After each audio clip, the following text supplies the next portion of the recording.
So as you guys know, I'm running a commercial construction company, and I'm interested in the info you guys sent me on virtualization, but I'm not exactly clear on how it's going to save me any money. Okay, so virtualization basically lets you run multiple operating systems on a single piece of server hardware.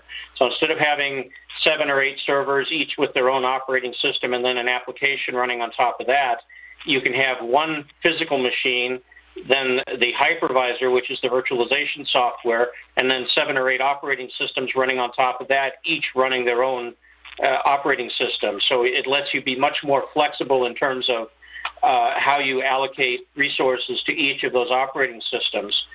Sean, maybe you can talk a little bit about energy efficiency?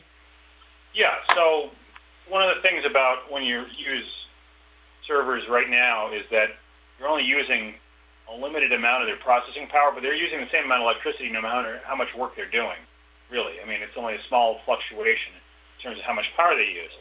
So when they're not using all of the computing power of that system that they're using electricity to power, right, you use more electricity overall. So if you can use server virtualization, you can consolidate your servers onto one box, and you can reduce the amount of electricity you use, and the amount of, also reduces the number of systems you have to cool.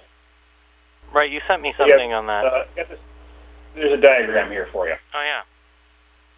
Okay. So the benefit of that is that, you save some space, too, because, if you've got to add more servers, you don't want to have to knock the back out of your server closet and add more room. Right. And you're probably going to have a lot more storage that you're going to need to have for all those applications you're sharing data with people with.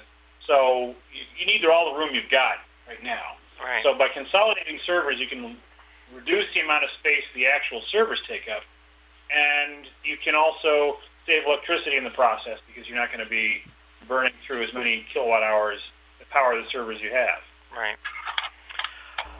All right, this is good. I have a meeting I've got to go to right now. Can we continue this conversation? I'll dial you guys back. Yeah, sure. I'll be around. Great. All right. To be continued. Thanks, guys. No problem.